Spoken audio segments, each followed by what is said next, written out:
Okay. Yeah.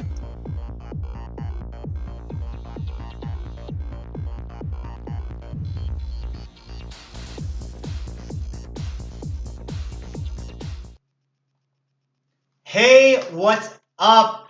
Happy Sunday. Welcome to Space Couch. Uh, I'm so excited. Let's do just a little bit of housekeeping because I want to not only set up the space station here. Fantastic. How you doing there at home? I'm very excited. Oh, what's up, Dan? Uh, Looking forward to Dan's new stuff. Sorry. Okay, and we got. Oh man, buy more robots. DJ Distort is in the place. I want to talk to you off the bat about the new Space Couch Pillow. Available now at Zazzle.com/Godsicles. Zazzle has sales all the time. So go there and maybe get you a Space Couch Pillow because if you're hurtling through the vastness of outer dimensions, you want lumbar support. That's just the Space Couch philosophy. But oh my goodness gracious, me and my guest today were talking a little bit before the show, and he's a buddy, so like all accolades due. I'm not especially nervous about just meeting this person, but he does so much. I know I'm gonna forget something.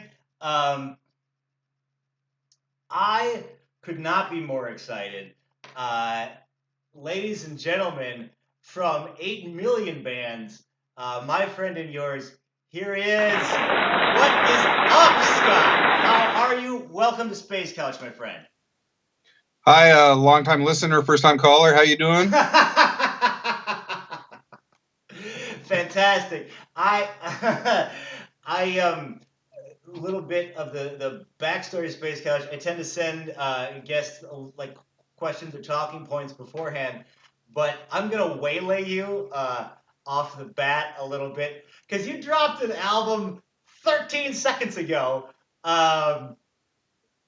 with a friend and former guest of Space Couch, Mary Catman, and along with superstar Mika of This Mornomina, or Mina. Please tell me about Envoy. Oh, and Void is something that we've had kind of ticking in the background for a while. I'd worked with Marie a few times doing various iVardensphere tunes and a couple other tracks, people, and we just kind of gelled pretty good. So like, she's got a phenomenal voice and really kind of fit the aesthetic of the tunes that I was making. So it seemed like a natural progression to like just do something full on, see where it takes us rather than just working in the constraints of like a song here or a song there. Right. Just let it flow and see where it goes and see what kind of wackiness comes up. But we couldn't do it all in one go because we got like other things on the go, all of us, right? So this has been slowly being worked on for like the last 2 years, like a track here, track just sort of always in the background, right? I'd write a song and like, well, it's not very iVardensphere, so I'll put this thing, and then I got like a couple songs into it, and I'm like, I don't want to do this alone, so contacted Mika, and I was like, hey, dude, I want to do this thing. You want to get on this? Like, yes. So we did that, and that's pretty cool. So that's really cool, man. That's it's great, and that's the thing. It's like it's not just we did it and it's done. It's awesome. Like it's really really good. Yeah, hell yeah. For the people at home, they can get that at anvoid.bandcamp.com. Or did I fuck that up? I don't know. Sure. All right. It's look sure. Look up for and Void science fiction in the house.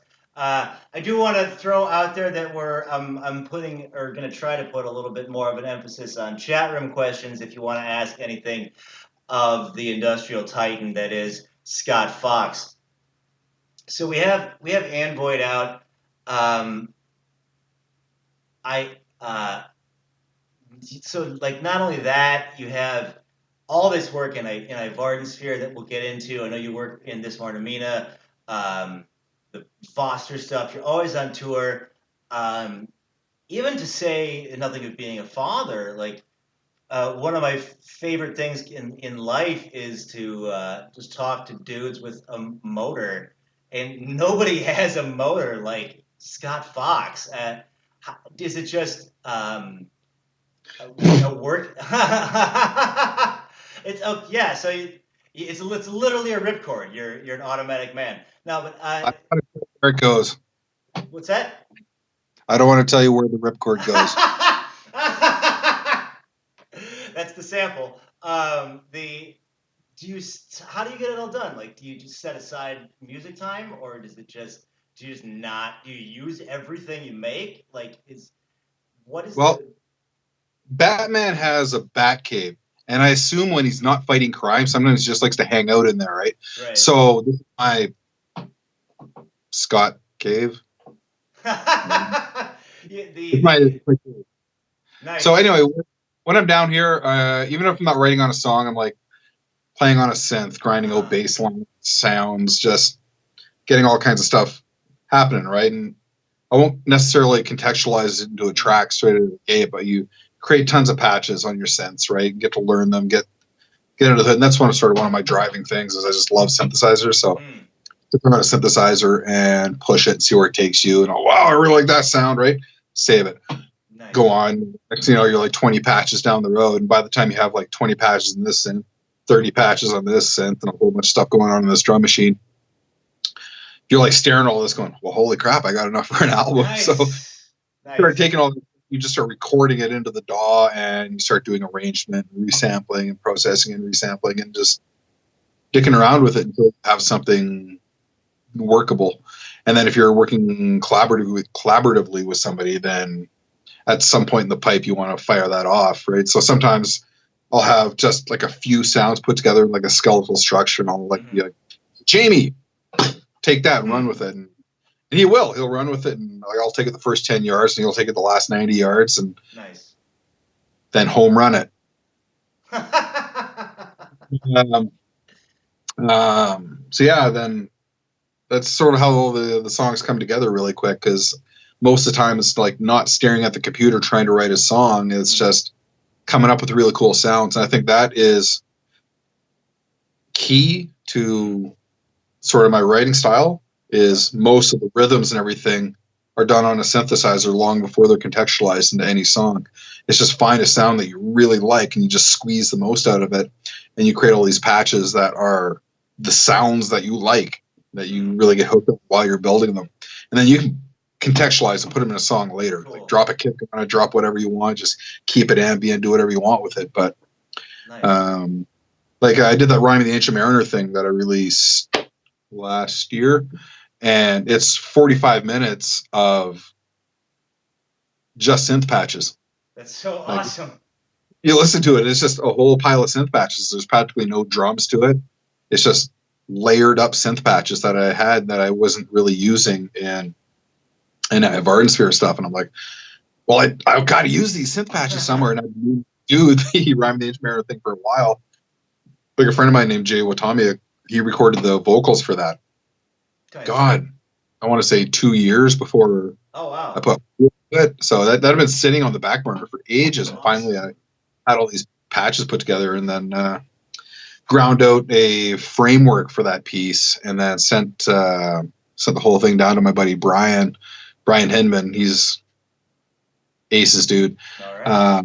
He's another artist on Ansen, and he added some more stuff to it, and we polished it up a little bit, and finally it turned into the thing that you see now. And of course, you got Andy Dean doing some vocal works on that and everything. Yeah. And so from working on that, we decided that, hey, I want you to come in and sing on a song for Ann Boyd. So he sings on one of the tracks in Android, and Jamie sings on another track. So that's awesome. We have Adam of Big Time Kills says that new Android album is dope. Ryan from White Cube says hi. Leighton from Resistance Festival says what's up. Leighton. Yeah, right. My boy. We are all over the place, but speaking of England, you're doing the Beat Cancer Festival later this year. Yep, that is in November. That's in November. That's going to be a bit. That's a gig too. Like I separate the gigs between singularity gigs and full band gigs or tribal gigs, depending on the logistics. So what? And I'm sorry, you cut out for a second. Which one is the Beat Cancer? That's full. The full band gig, all the drummers and Jamie singing. Oh man, so that's cool. We did on that. For a bunch of the shows that play in the UK, this guy Dan, he comes out, he lays waste to the place on guitars. The guy is so tight. Like when we were trying to first figure out if we wanted to use guitars live, we sent him some songs, and he did Tale of Two Wolves on guitar and sent it back, and I was like, I want to re-record the entire song. Yeah. Because it's so tight. It's a cool. Anyway, he's going to be there playing that. So, oh man. So if Beat Cancer Festival is amazing. The Gossicles did it 1 year. If that's not enough, the full iVardensphere experience will just blow your face off. Thanks.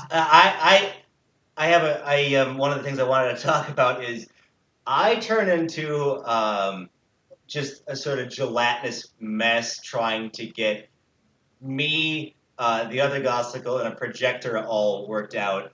And what are the logistics of working out 50 dudes on or not even dudes, 50 people on Doombecks and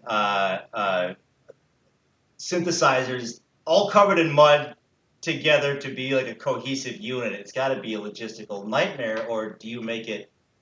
The whole thing is trust. Okay. You pick the people that you work with because you know that they're good and they're capable, and if you have someone that might not know exactly what they're doing, you'll have to coach them on a little bit further and everything. But for the most part, all the guys that I have playing with me, they're totally competent musicians. So awesome. And they know kind of the routine that I've got going on. So I feel confident saying, hey guys, here's the set list. Right. And they will listen to it. And then if there's any ebb and flow that I want to the set in general, I'll be like, okay, on this track, we're going to do a drum jam for 2 minutes after the song ends, just kind of keep the vibe going and shit like that. So am I allowed to swear? Hell yeah. It's Space Couch is motherfucking punk rock. We can do whatever. It doesn't matter. We are on a rogue flight path, my friend. So yeah, we just I trust all the guys to handle all their parts and be creative, right? Like it's a live show. I don't want to create the whole thing. I went through this whole period early in iVardensphere where it was like I was trying to micromanage everything and everything from live shows to songs. I worked with a couple of producers that were working on iVardensphere tunes, and I was like hypercritical of what they were doing and like, oh, we can't have drum rolls like that, or just shit like that, right? And eventually I just really had to learn to just let go of that and just really embrace the fact that a collaborative effort is going to come up and bite you in the most surprising ways, like the ways that you can never do just like staring at your computer alone, wanting everything your way. Like when you're working genuinely openly with other people, like you can get just the most surprising things. Like, dude, fuck yeah. Like Chuck on drums, right? For the longest time, he banged on drums and it was cool. It reinforced the show. He's like, I want to start playing more djembe. I'm like, that's awesome.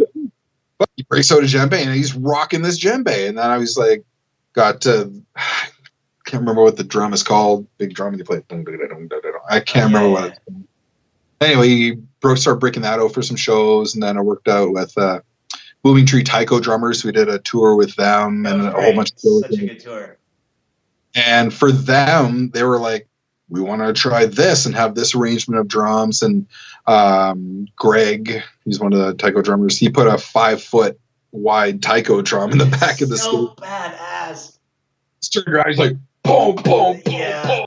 I'm like, we didn't even have to mic it over top of the PA. Thunk, thunk, thunk. Holy shit, this drum, right? So, and then there's this one show we did.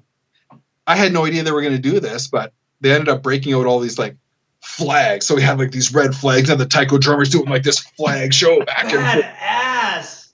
I'm like, I had no idea they were going to do that, and it ended up being like one of my favorite parts of the entire show. So like, you really got to cut loose on trying to like micromanage every little detail and just let artists be artists. Right. You know?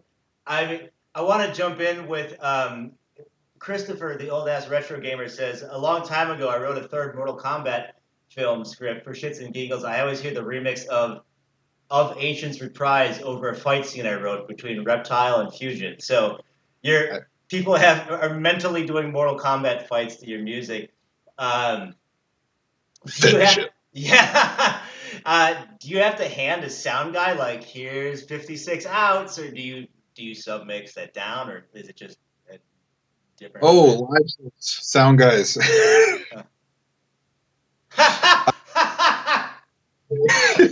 I feel sorry for the sound guys that end up getting me at a lot of live shows. I genuinely do. I'll end up at a live show and I'll advance the guy.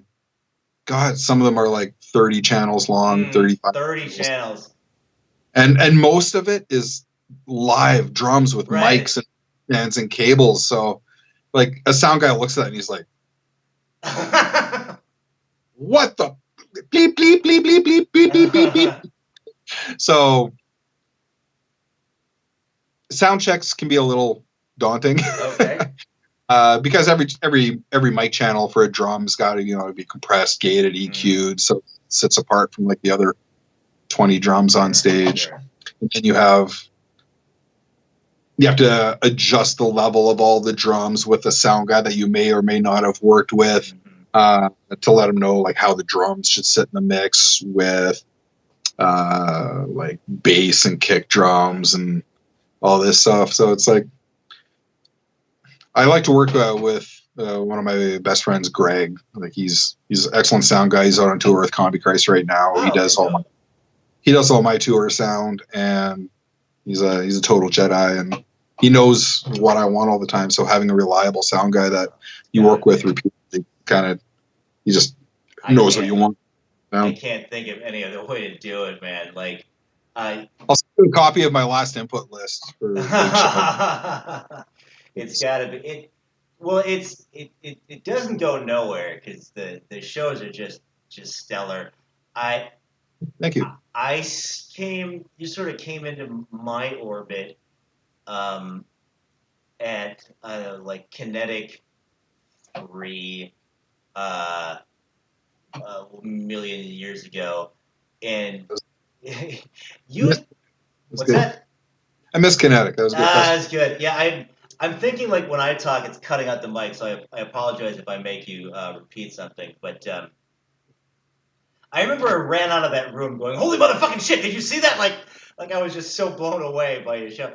And then you spent about 4 seconds in the industrial minor league, and then before becoming like a fucking superstar, like I sort of think of you as like basically the plot of Back to the Future 2. Like somebody gave you a sports almanac and you just don't fuck up. Like it's so impressive to me. And Thanks, man. I don't mean to go complete Jimmy Fallon and just start pulling you off like right from the start, but like are you always thinking like what's the next step? Do you have to actively research this, or is this just is it all gut to you? It's all ideas, everybody's an idea. Yeah.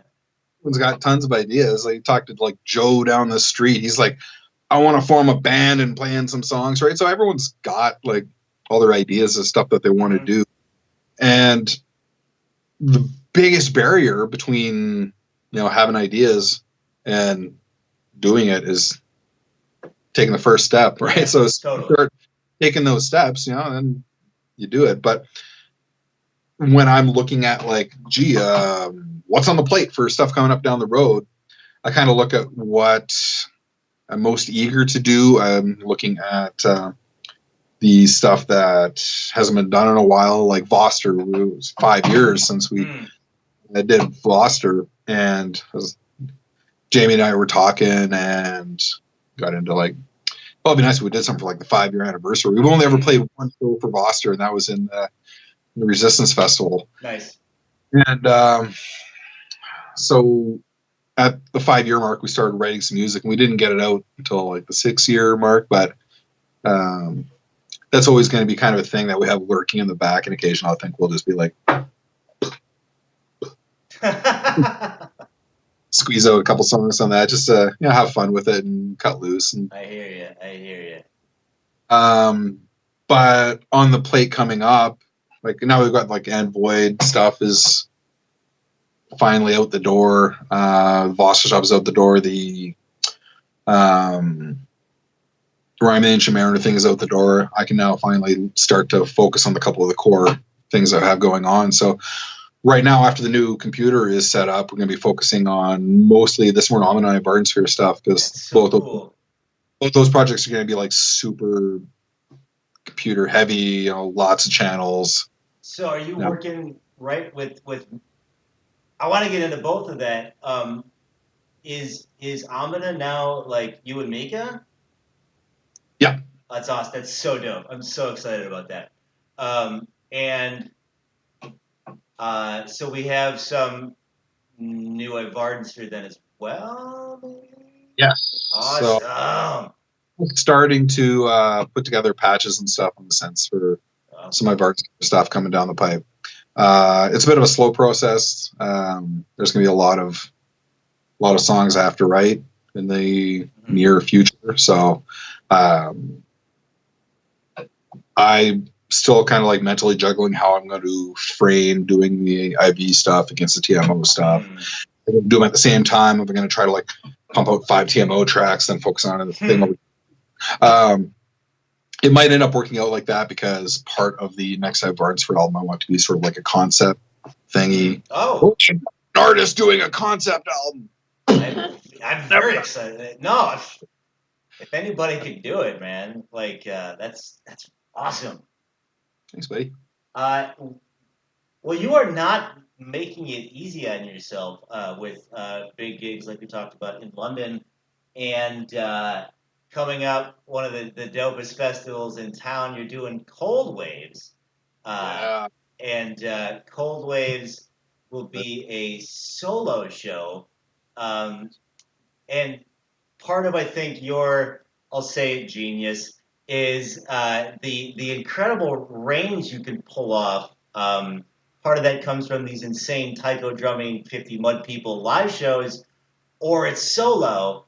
And I've seen you do both.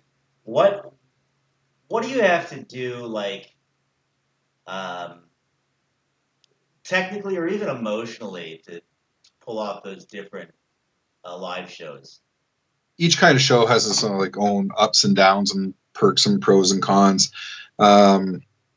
The big show obviously is like the biggest energy. It's like the spectacle. It's the one that everybody wants to see the most, because it's like, drum salad, bass singing, kind of really visceral and in your face and loud as balls. But logistics don't always allow for that kind of show, right? So I have to learn to be able to scale what I'm doing. So luckily, there's a lot of places that still like doing the big show, like London and stuff. We're going to go do that. We do Calgary often. Occasionally take it out on tour. Is that what you're doing with the upcoming Suicide Commando gig? Yep. Awesome. That's a tribal show. We're not flying Jamie over for that one because their budget isn't quite there. The Suicide Commando like costs a couple dollars. So it's gonna be a tribal based show. So there's gonna be no vocal tracks, but it's gonna be drums, drums, drums in your face, and that's So kind of much range. So and is then there's it the singularity gig, which is just a table full of electronics. right? Remember what I said about having all these patches on synthesizers that I like want to turn into songs? Well, I have those patches on synthesizers that I just take the synths live and throw them on the table and sync them up, tempo sync them, and just start playing and rock out. And like this guy right here, that's the with Pro 2, one of my favorite synths, and I've actually used that so much that the synth itself is starting to break down and get a little long. But a lot of the iVardensphere live show when it comes to like singularity type stuff is heavily improv.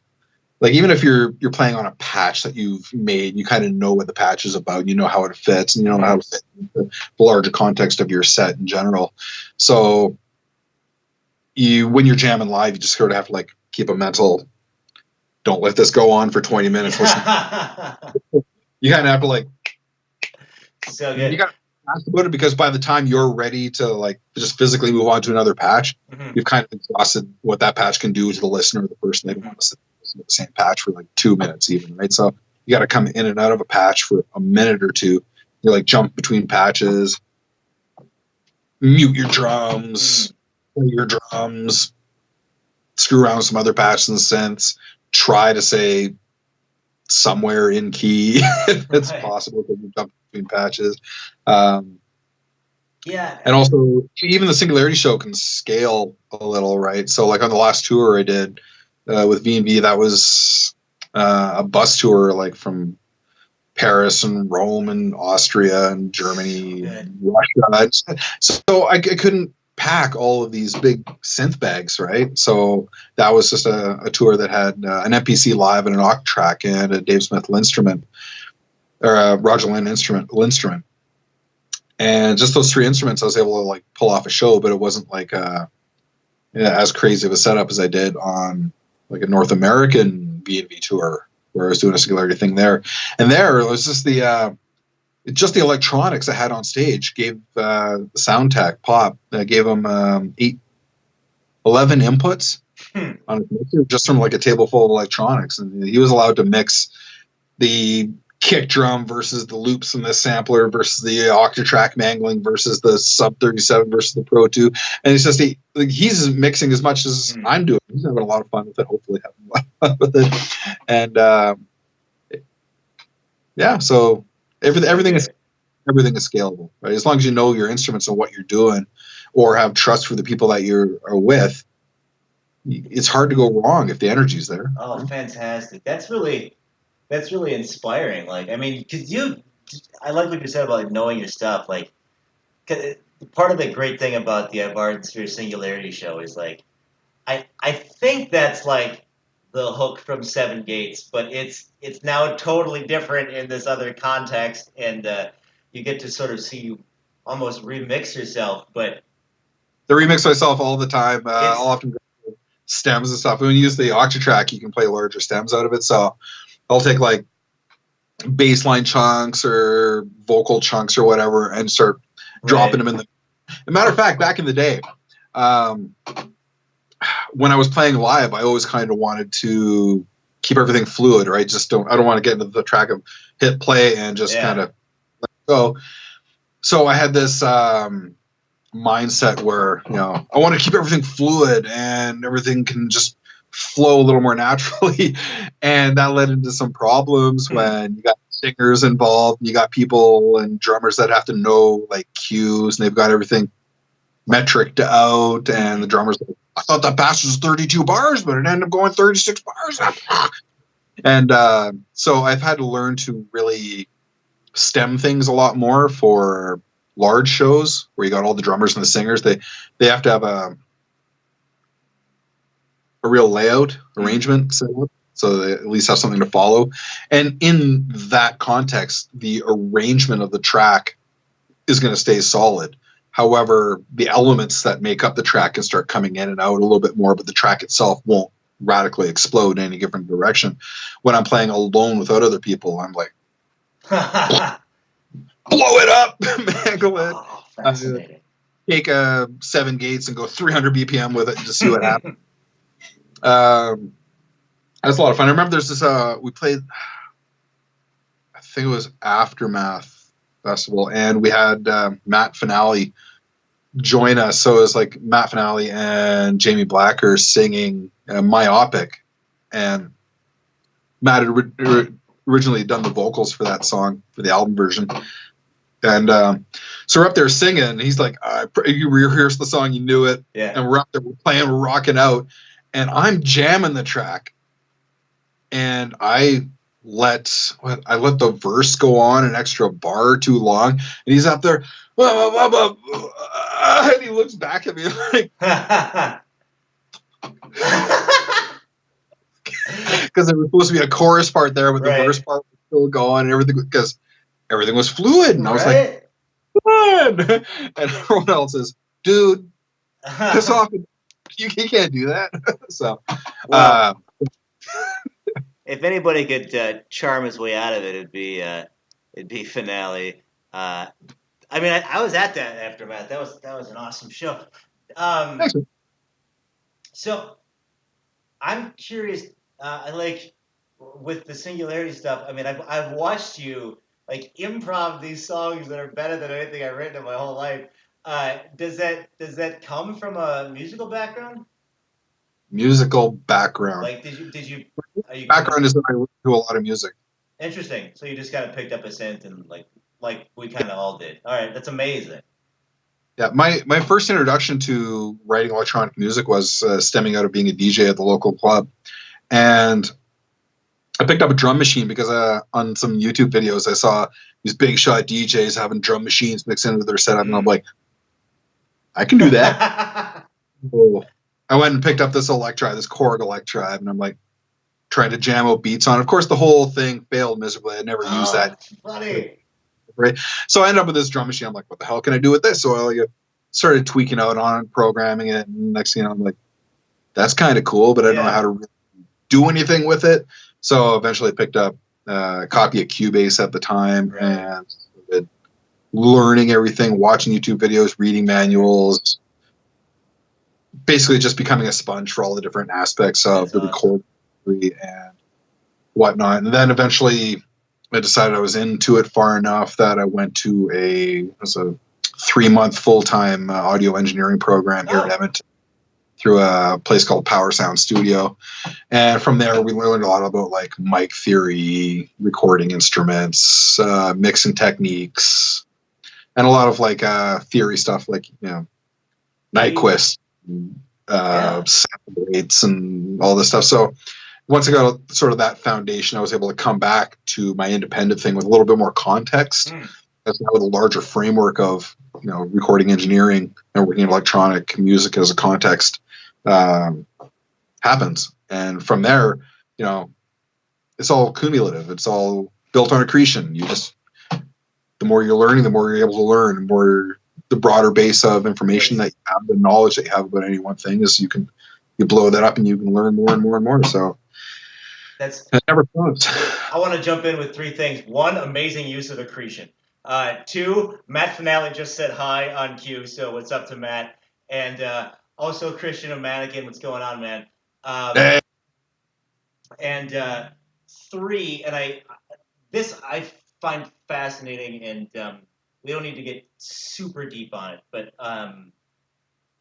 many of, let's say, our ilk, myself included, just step 1 is being a fan of electronic music, and then you kind of smash cut right to step 2, which is I'm going to dive right in and figure out what these fucking VSTs and Cubase and all this shit do, and which is amazing.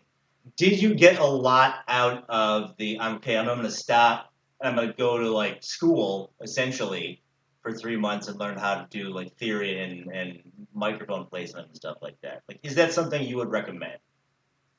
If you're running up against a wall, okay. Like if you're not hitting any walls, if you're trying to like self-teach yourself and you're actively moving forward all the time, then you're doing a good job, right? You need something to instruct you on something that you're perfectly capable of doing yourself, right? But if you're hitting a wall, if you're like, wow, I just really can't wrap my head around how to use this concept, in with what I'm doing, and I know that's important, but I can't really embed it into what I have going on, then yeah, maybe talk to somebody, because they will have a million ideas or experience, years of experience, and how they're using it and how it can functionally be used and has been used.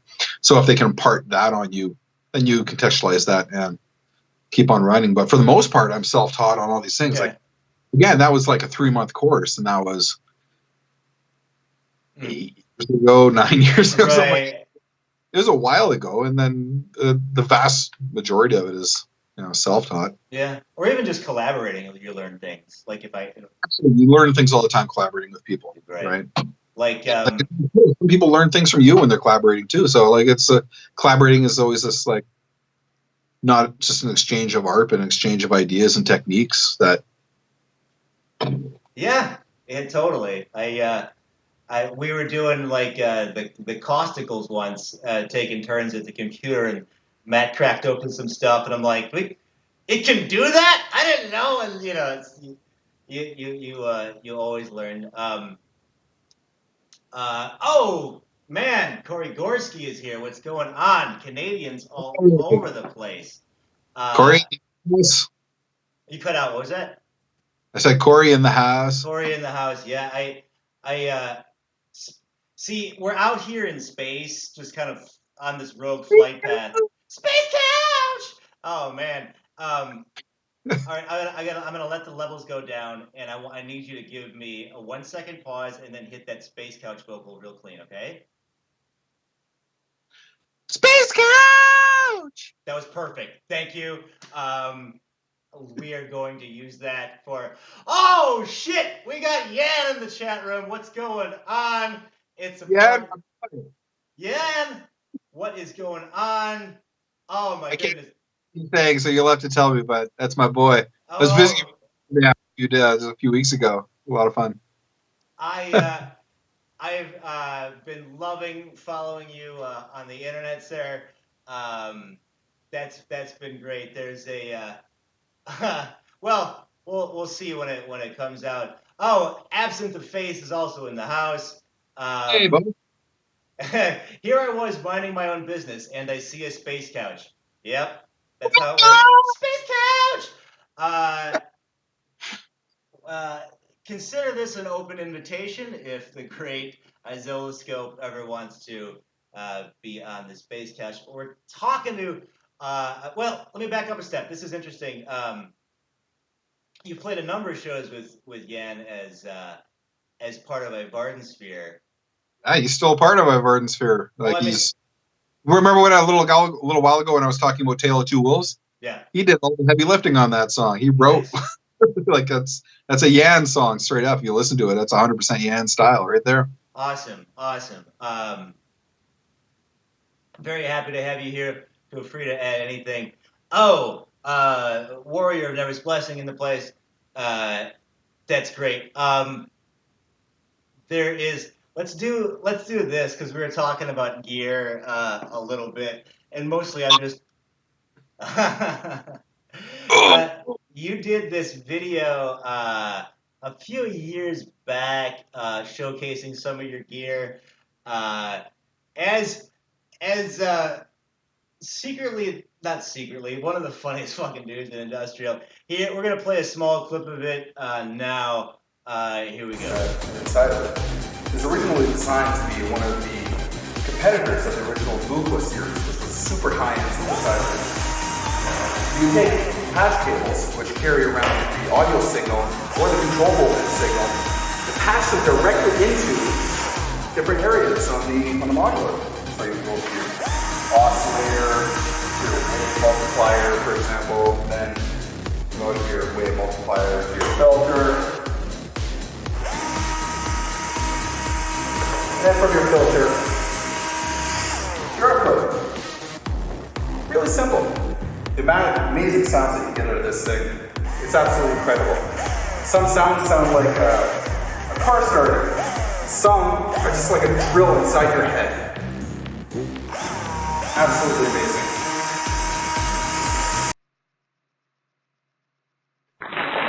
That's so good.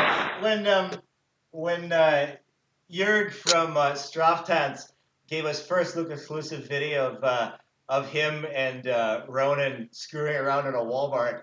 I didn't think anything could top it, but that is just a taste of that video. It gets more insane from there, but I love Jorg.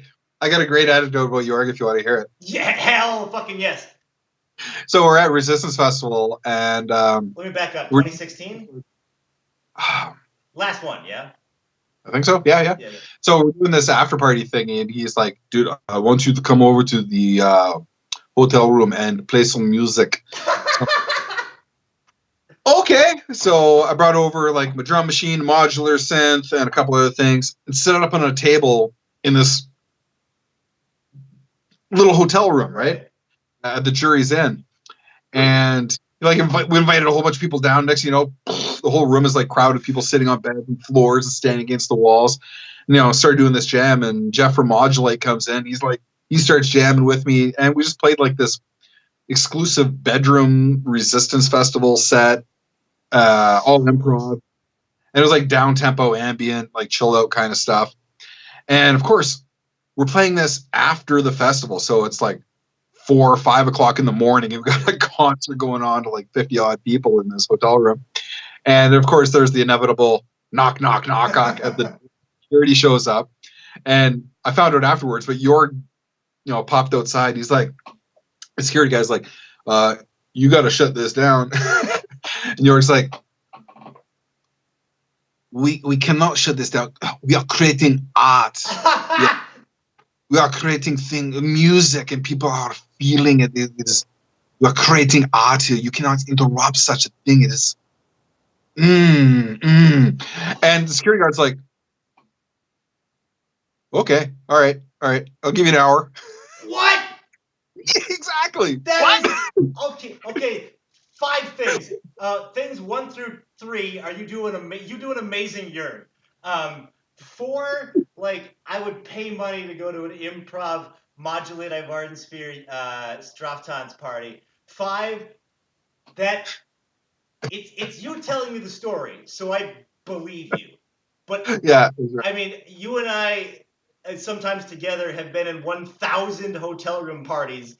Nowhere in the history of, say, this one guy at the Jury's in Sheffield said, "I'll give you an hour." Right. That's incredible. That is, I mean, I knew Jurg was a superhero, but I didn't know he was a legit mind control superhero, like Jedi fucking. That's incredible. Seriously, his number one enemy is Jessica Jones. He's out there just mind controlling people. He is. He's he did his interview in a Gosticle hoodie, so he is the Purple Man. Nerd shit. But with we have we have I can't pronounce your YouTube handle, sir, but someone just says that they were in the bar trying to get into that party just as it was getting out. I will interject. I will say maybe my personal favorite memory from that Resistance Festival is me going, "Hey Scott, what's up?" And before I got to like the U in up, you'd pick me up like we were getting married and carried me across the threshold of Resistance Festival. And it's so good. It's so good. God, that was a festival. I remember was it Ultra Daroon is playing their set, and I ran around the entire place gathering up all these musicians. I'm like, meet me backstage in 10 minutes. So we had like 20 odd, 30 musicians. I don't know how many musicians back then, but we knew that the Ultra Daroon, mustache ride, Right. Oh yeah. the mustache so I had this Sharpie and I had everybody drop their pants, hanging their ass out, and I drew this mustache on everybody's ass. That was you? I heard about that shit, but So I'm like, okay, now when they're playing this song, we gotta run all outside there, and then drop ass, like God basically damn it. having mooning 1,000 people or whatever it was. You are a genius, my friend. Big ups to Cervello Electronico in the house, but Dave! I love Dave. Hi, Dave. Ah, everybody loves Dave. Science fiction says, "Hey Scott, what's up?" Oh, apparently me. I am up. But I'm up too. The camera's just too high to see it. the oh, you're making me laugh so hard. So please check out that gear video. Smash cut back to that. Although I am remembering, I've played a few shows with Mike Jenny as part of the Gossicles, and he's like, "Dude, you'll never believe what happened to us in Sheffield." So the had if you were to go back and do, let's say, the 2019 edition of your Fall Down Hilarious Gear video, I'm is about doing it. what's that? About doing it. You're thinking about doing it. Oh my God, ladies and gentlemen, Space Couch exclusive. We might, I'll we do it right might, now.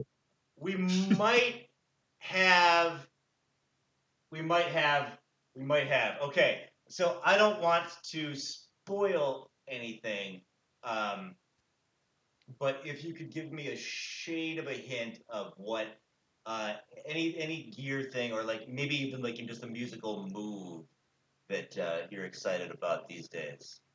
It's sort of what? Like a musical like move, like are you really into like side chaining or big cut up noise arrays or what?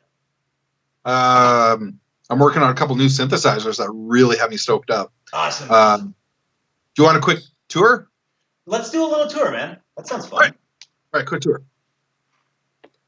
Woo! Ladies and gentlemen, we are going through the Ivarden cave. Space Couch! Space couch. Oh Right. man. This here is the Quantum synthesizer, Waldorf Quantum. It is utterly fantastic for doing like deep sound design and whatnot. Recommend you take a look at that thing. It is phenomenal. Just picked it up, and I'm still like getting under the hood on everywhere that this thing goes. It's ridiculous. Octatrack. This is actually my second Octatrack because I burned out my first Octatrack doing live shows with it.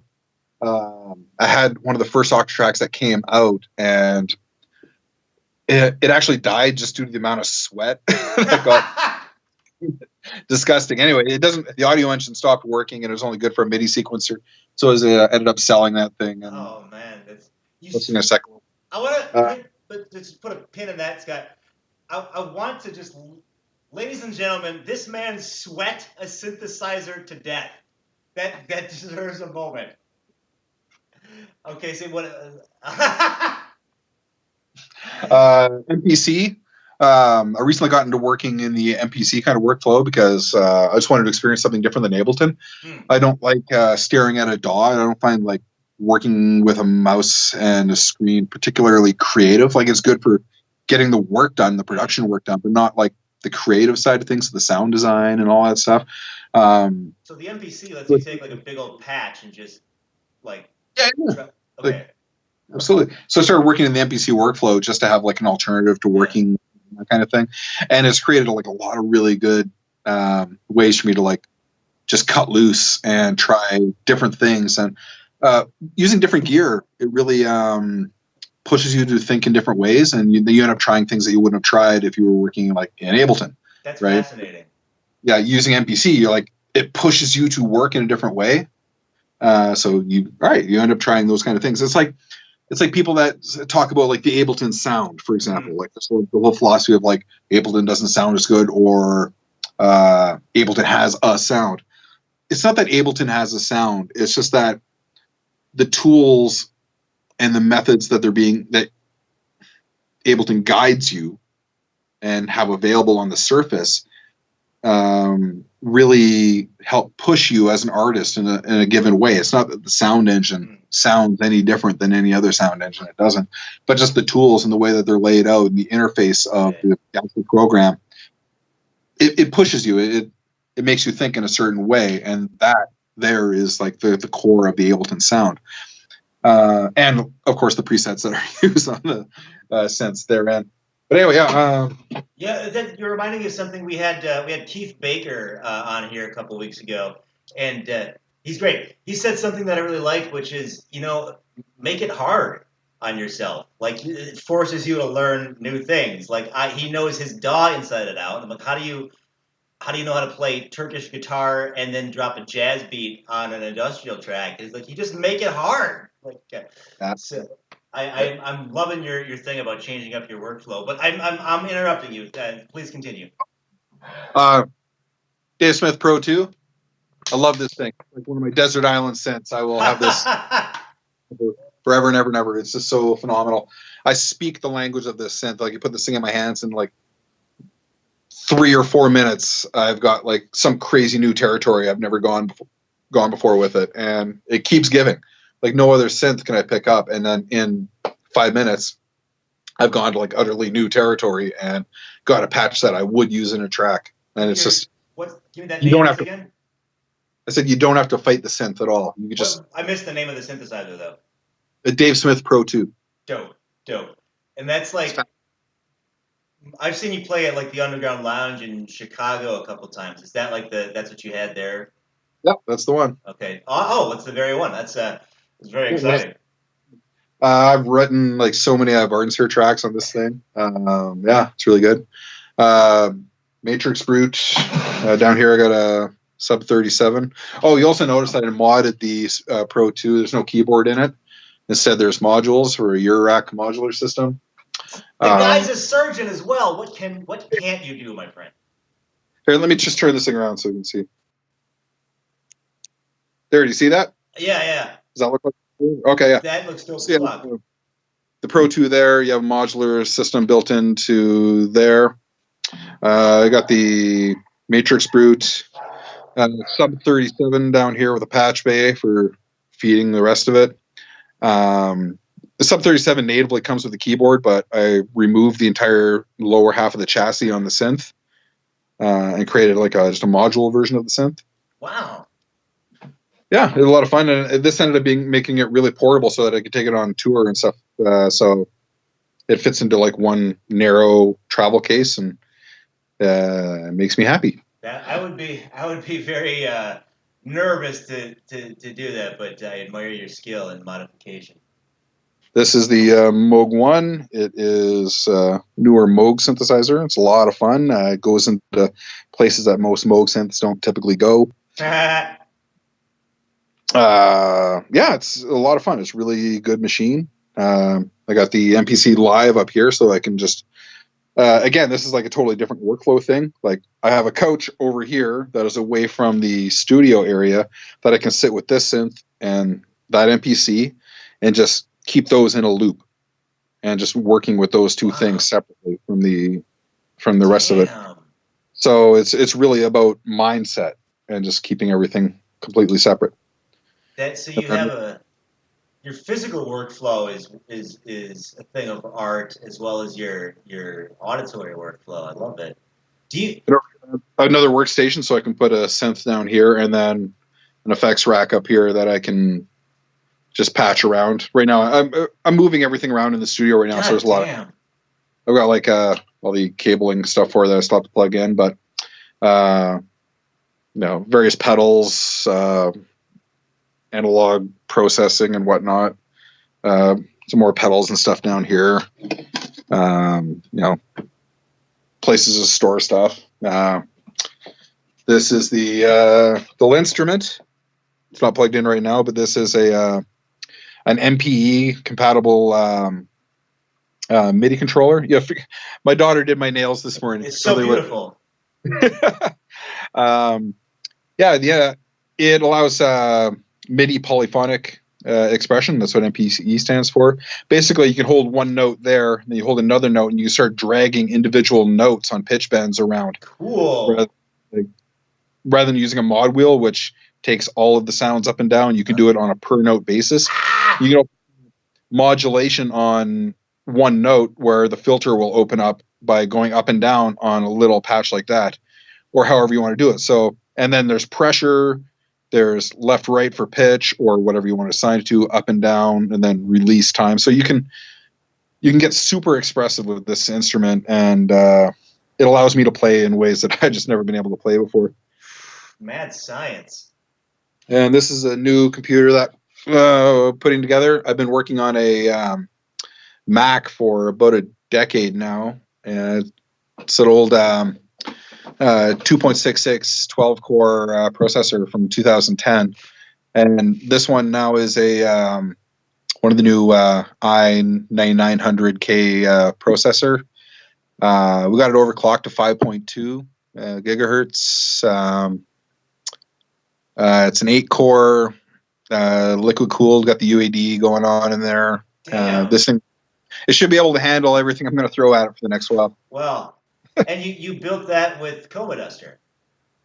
Yeah, he was over last night, and we were spending it sitting here doing it. Like, I don't speak PC, like Windows, at all. And he communicates in that language in ways that just like astound me. I stare at him and I'm like, well, I want to know, like, well, after that tour, I didn't think I could be any more excited for your new stuff, but now I'm like bouncing off the walls. And so when you get into the Ivarden cave, does like a bust of Shakespeare flip open and you hit a button and then you slide down a pole, or does like a sarcophagus open in your house and you go down a staircase? well, here, take a look. I'm not the full tour of this thing, but I built for the studio. I built a room within a room.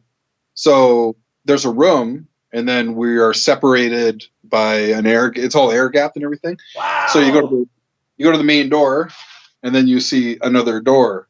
Wow. Right here, and then you see the separation between the walls. I have like insulation set up there, but behind all that, it's all air gapped, and it's also the room is shaped like a trapezoid, so it is wider in the back than it is at the front. Then it has like this strange shaping going on in the front. It's all to like control room for reflections. It got like the cloud set up to handle reflections that come in off the ceiling.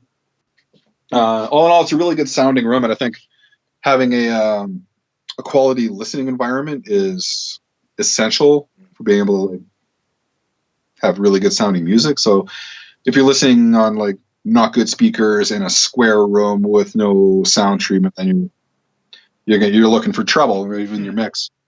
And then you come out of this, and now we're in my basement territory, and the whole thing is air gapped, so that I cranked up here, and then you get out of this room, and you don't hear near as much of the sound outside of the room. Awesome. Yeah, I wonder if my neighbors here think that I'm murdering people when I record vocals, but man. Why is he next door screaming space cow? I can only hope to get one day a trapezoidal air gapped room within a room. That is dope AF. A long time building this freaking thing. Yeah, well, getting a lot of use out of it. Found out a way to release a bunch of albums while you were doing it.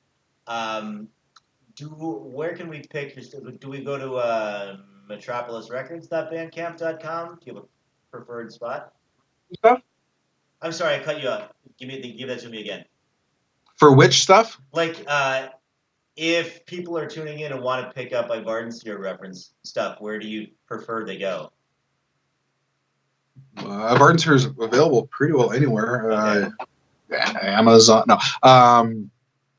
It's available via the Metropolis Bandcamp. There's the Metropolis website for order.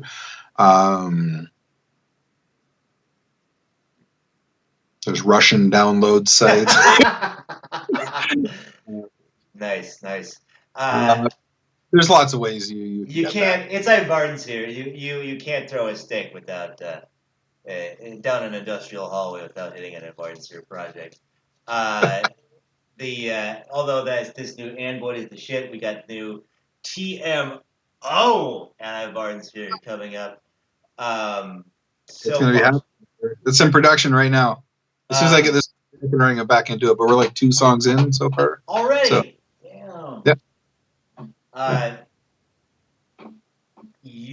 gonna do a little bit of a smash cut, but we're on the home stretch, and I want to just because you've been such a road warrior with Combi Christ, V&V Nation, Frontline Assembly. Let me know. I mean, more that I'm missing. Could I ask for a fun time? I mean, you already told us all about the yurg room. Is there anything you could tell us about your many travels around the world? Depending on who you're traveling with, it's like a completely different experience. Oh God, what is it now?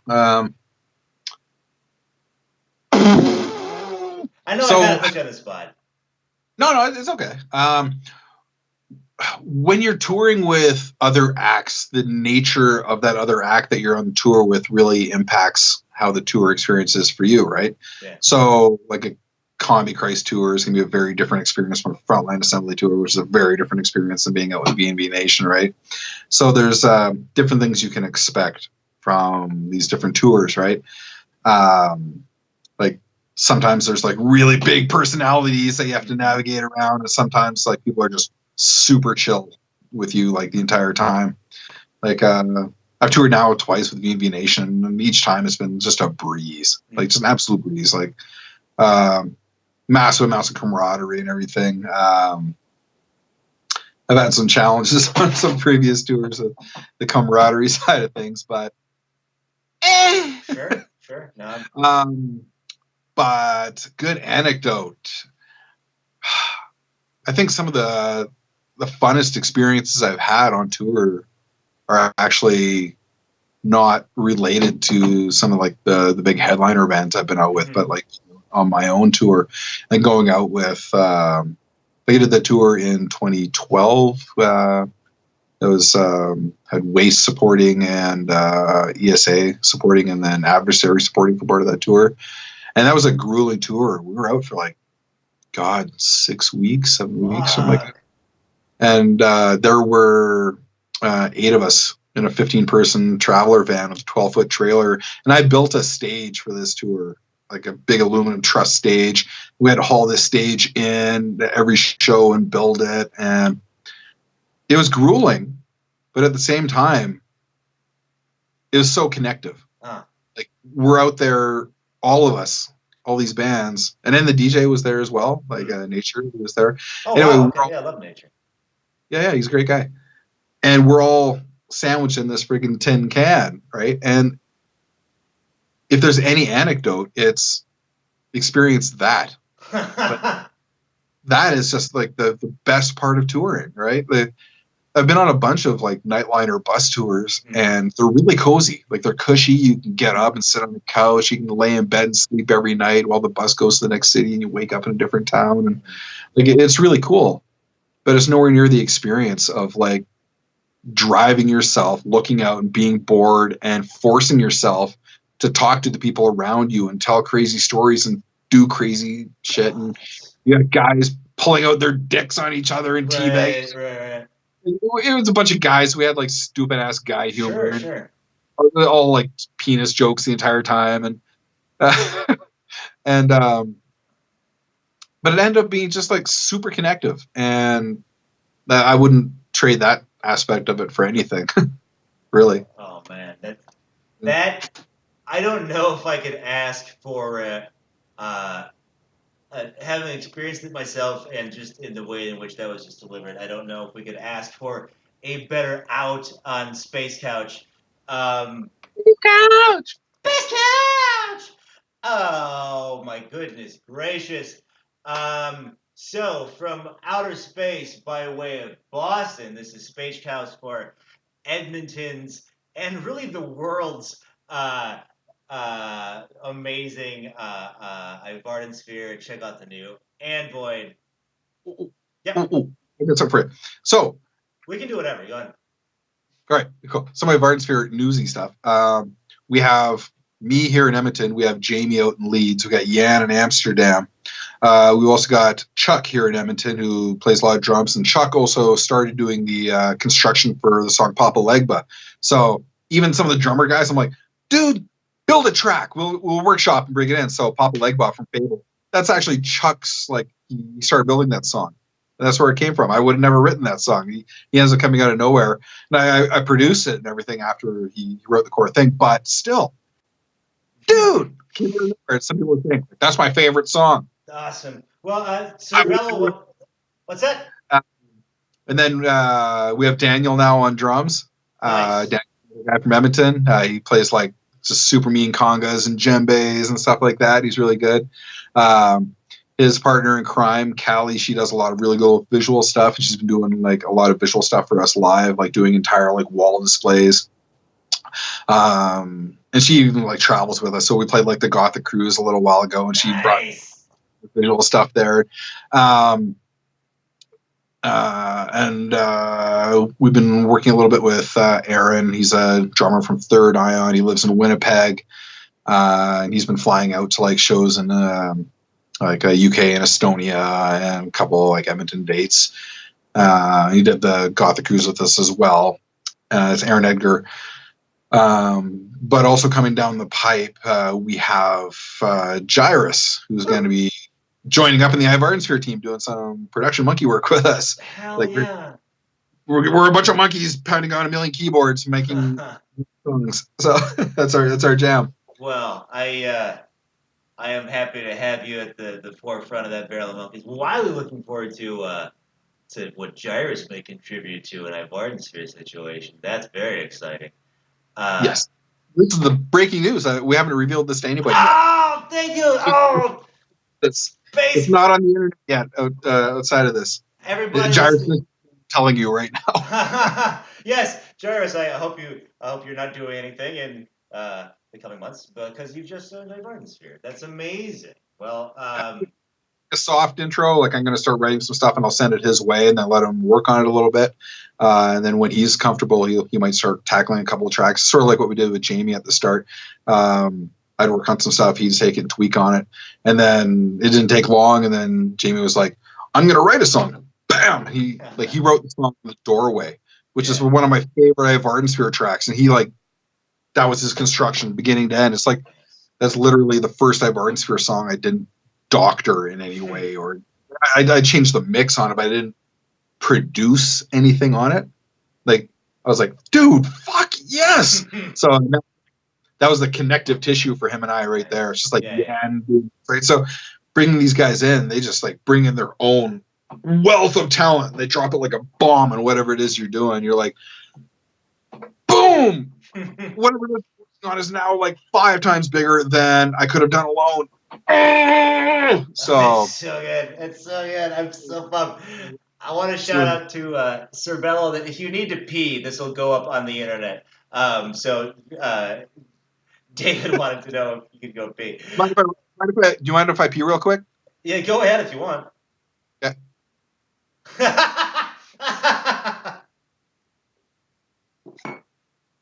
Oh, thank you. Thank you. So good. Yeah, I sent Jamie and I worked on a track for Beat Cancer, and like I thought it was kind of done-ish, and then I sent it to him and he sent it back to me, and it was just like it was on creatine. Like the dude's a beast. But Jamie's a complete animal when it comes to like getting some stuff done. Like there's been times I send him like a whole track and he'll like add a little bit here and there, but what he adds like totally adds character to the song. There's a couple times where I don't have as much of the song done. Like I have just like an idea like that. The track Hesitation, the title track of the Hesitation album, like it was like a synth line and a few aspects and like a rough architecture for some stuff. And I'm like, I'm not sure what I want to do with this. And he's like, oh mate, let me take that, mate. I'll do some stuff with it. You do a great Jamie. Thanks. And he fires it back and I'm like, fuck. Yeah, right? Yeah, total animal. Total animal. And Adversary will be here in Boston very shortly for Convergence. So I get to talk to him about this wonderful upcoming iVardensphere stuff. The urine is going to back up into David's bloodstream, and we will have killed Cervello. So, or Cervello if you want. I don't know. I never figured it out. Scott, this has been amazing. We're gonna wrap it on up. I will see you in a green room somewhere, man. What happens in the green room stays in the green room. Space Couch is going to the outro now. So the outro is playing, but like They can hear us over the outro if you want to throw in like a final thought or hit one more space couch. So good, so good. Yeah, man.